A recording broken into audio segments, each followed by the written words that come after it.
O grįžot? O grįžom 58. Tai kiek buvo metų, kai trėmėjus? Nu, galima, man jau buvo 17, 18 nebuvo. Ir gal pakartot, kelintais jūs ištrėmė? 48. 48. Tai buvo ten apie 6 metus? Ne, 10. Ai, 10. Nu, nepilnai 10, nes man 8 grįžot.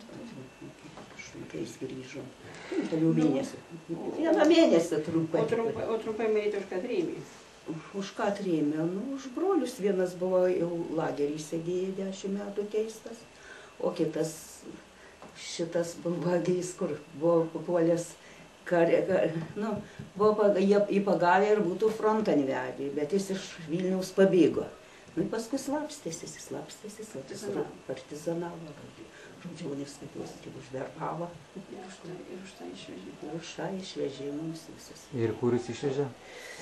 Nu, Krasnojarsko kraštas, paskui Jarcovo rajonas, dabar jau Staniseisko rajonas. Ir ten Nikulinė iš karto kaimas buvo toks, o paskui Kryliaką pervežė. Bet mes ten tam kaime ir negyvendavom, veždavom už 150 kilometrų į taigą ir tenai mišką pjaudavom. Plukdydavom, paskui Niegarką plukdydavom, va tuos sielius visus, Indudinką, žiemą pjaunam mišką, o paskui rišam tuos sielius, tuos karavanus visus ir paskui plukdydavom. O kaip duonos užtekdavo?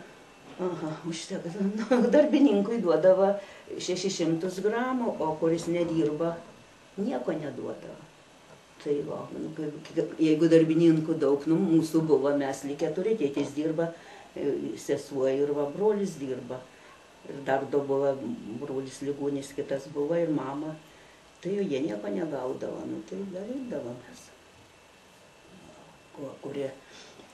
Kur buvo šeima iš mūsų kaimo išvežta, viena darbininkė, 2 seni tėvai ir 3 vaikai. 600 gramų duoda ir viskas. Jau buvo beveik jie ten ir apteni tie, tai tik tai va, vienas kitą laikydavom, ką turim, tai duodavo ten. Ir rusai padėdavo, negali sakyti, už tai, kad jie tą patį matė, jos 30-ais kaip išvežė, tai jos ten dar mums taip nebuvo, kaip jam ten buvo.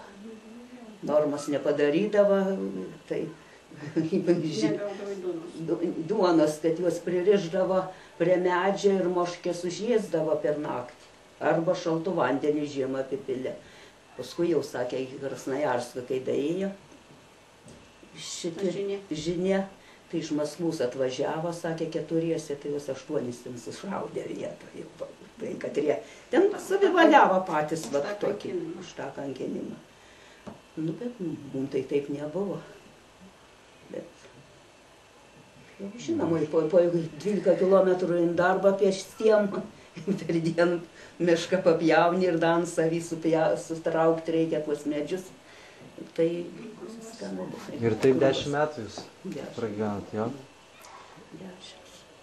Ir kaip po to atvažiavot? Nu, po to, kai gavom jau dokumentus, tai davėm.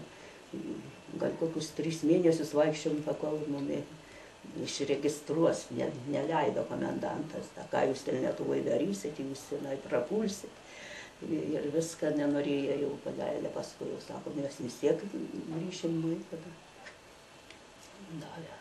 Žinoma, da galima buvo tėtis, tai būtų tikrai pensiją didesnė gavęs, mes kaip tik gavom ir netų. O jūs kaip likimas pasisuko ten savo likimo žmogų radot, ar jau čia grįžus į Lietuvą? Vyrą? Aš nesu. Štai, kad mama ilgus metus jie buvo įsirga. Nebuvo, kada galvota apie draugus.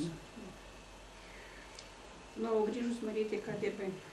Kad jau buvo šitam betono gamyklai čia va.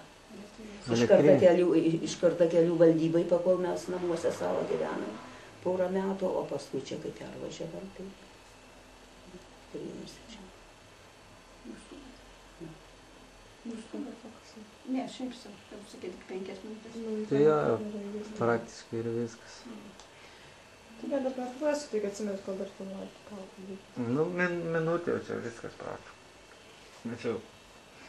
O tai pagrindinė, o dėl ko vat žmonės skrenda, vat visus, kad giminaičiai sėdi? Įvairiai.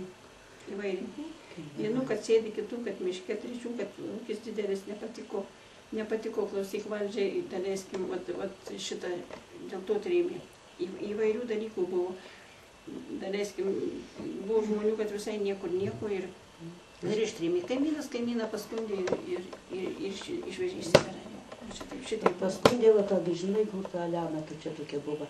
Tai sakė, pavardė tai tokia pati, tai tą paliko, jau visai su motina ištrėmė.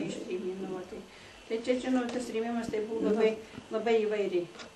Tai dar kaip mus trėmės 48, 47